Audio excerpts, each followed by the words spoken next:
안녕하세요. 신경과 전문의 김희진입니다. 이번 시간에는 우울증과 치매에 대해서 이야기를 나눠보도록 하겠습니다. 우울증과 치매도 연관이 있다고 혹시 알고 계시나요?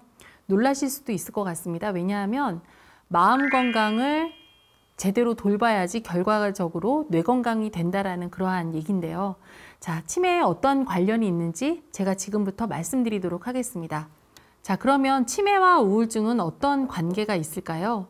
노인성 우울증에서는 기억력 저하, 그다음에 주의력 결핍 등 이러한 인지기능 장애가 굉장히 흔하기 때문에 마치 노인성 우울증이 치매라고 오인하는 경우가 굉장히 많습니다. 하지만 우울증으로 인한 인지장애와 그다음에 치매로 인한 증상은 뚜렷하게 구분을 합니다. 하지만 우울증 자체가 치매의 주요 위험 요인이기도 하기 때문에 그래서 우울감을 호소하시거나 우울병으로 진단된 노인 같은 경우에는 적극적으로 치료하시고 진단 내리는 게 굉장히 중요할 것 같습니다. 기본적으로는 우울증이 있는 환자, 노인 환자분 같은 경우에는 치매의 발병 요인이 한 2~3배 정도 높아진다고 알려져 있는데요.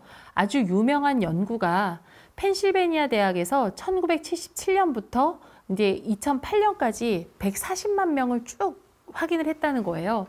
그랬더니 우울감이 있었던 군과 그렇지 않은 군이 우울증 있는 군에서 훨씬 더 저렇게 치매 발병 위험이 2~3배 정도 높았다라는 건 굉장히 유명한 연구 결과가 있습니다. 그래서 우리가 노인성 우울증은 무엇이고 그 다음에 우울성과 치매가 어떠한 영향이 있는지 이 시간을 통해서 정확히 알아보도록 하겠습니다.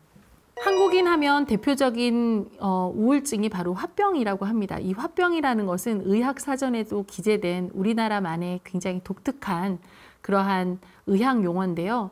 이 화병이 있으면 치매에 걸릴 위험 요인이 있습니다.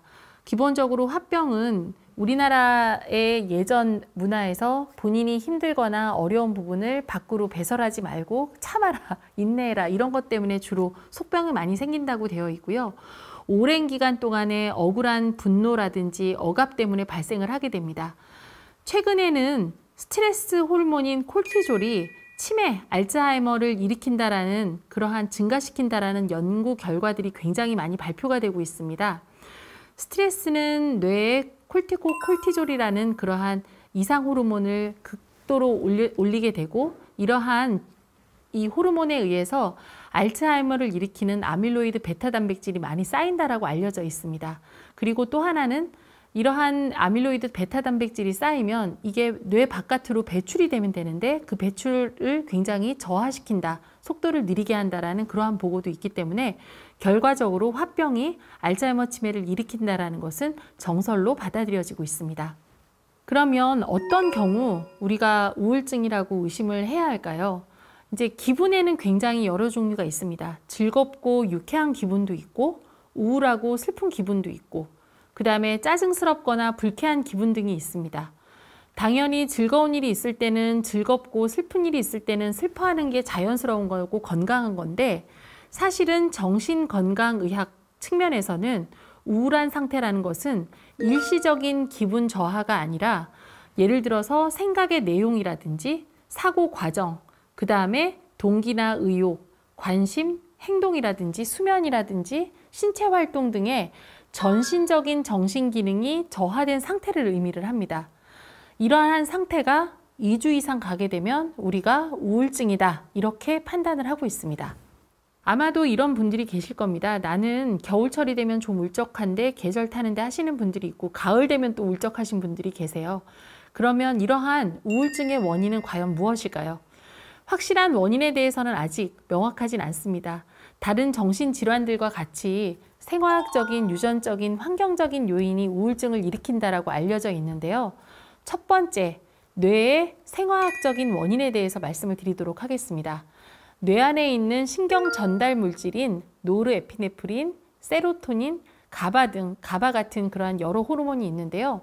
이러한 신경 전달 물질과 그 다음에 갑상선 호르몬, 그 다음에 성장 호르몬, 그 다음에 시상하부, 뇌하수체, 부신피질 호르몬 같은 경우가 같이 이상을 일으키게 되면서 몸의 세로토닌, 뇌에 있는 세로토닌의 수준이 나빠지고 그 다음에 이런 것이 영향을 주게 되면서 시상하부에 있는 뇌하수차라든지 성장 호르몬의 그러한 분비를 저하하게 됩니다. 그러면서 우울증이 일어난다고 알려져 있습니다. 두 번째로는 유전적인 원인입니다. 유전적인 원인은 일란성 쌍생아의 연구가 또 굉장히 유명한데요. 일란성 쌍생아 한 명이 주요 우울증을 앓게 되면 다른 한 명은 우울증에 걸릴 확률이 50% 정도라고 알려져 있습니다. 아마도 그래서 이러한 우울증을 일으키는 중요한 원인 중에 하나는 뇌에 있는 행복 호르몬인 세로토닌을 셧다운시키는 어떠한 뇌 안에 유전적인 영향이 있을 것이다. 그렇게 주장하는 연구자들도 있습니다. 세 번째는 환경적 요인입니다. 기본적으로는 스트레스만으로는 주요 우울증세가 생기는 게 아닌데 증상 발현에 반드시 영향을 주는 것은 환경 요소입니다. 사실은 환경이라는 것 자체가 내가 스스로 조절할 수 없는 경우가 많습니다. 남과 있는 그 과정 중에서 발생하는 여러 가지 환경적 스트레스가 결과적으로 우울증을 트리거시킨다라고 알려져 있어서 예를 들어서 사랑하는 사람과 헤어지는 것, 그 다음에 경제적인 문제, 그리고 강한 스트레스 같은 것들이 이러한 우울증을 일으킨다라고 알려져 있습니다.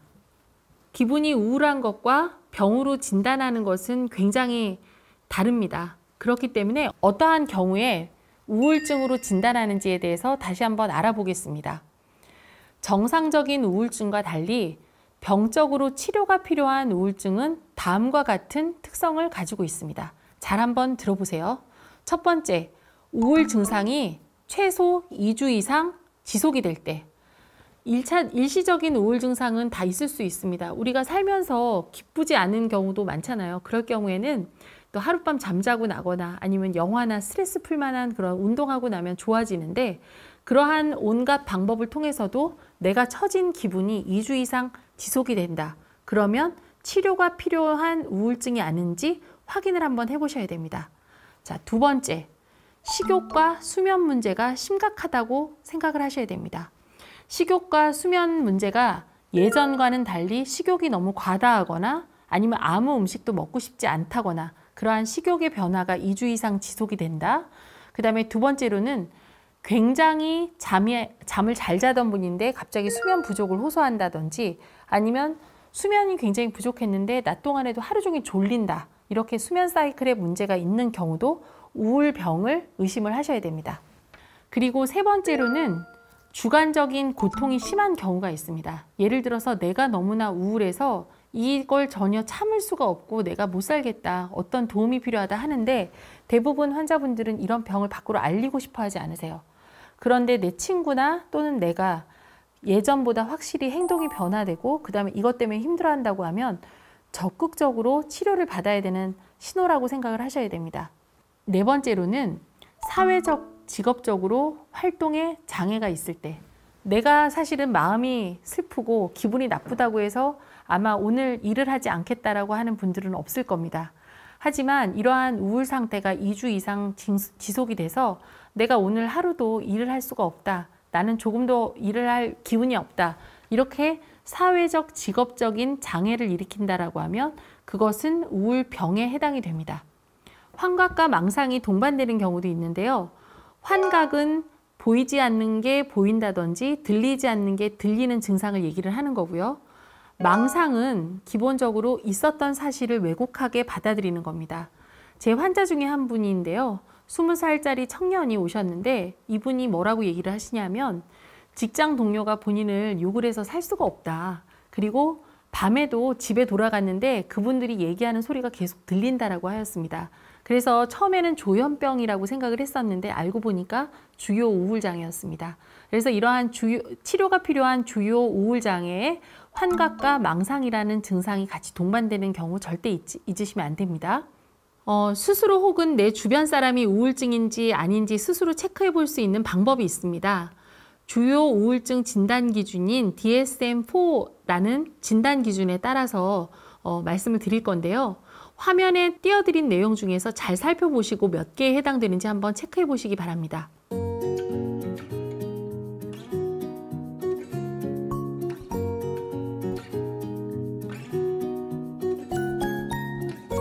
중에서 5개가 체크가 되어 있으면 병원의 진단이 필요한 우울 증상이라고 생각을 하시면 되는데요.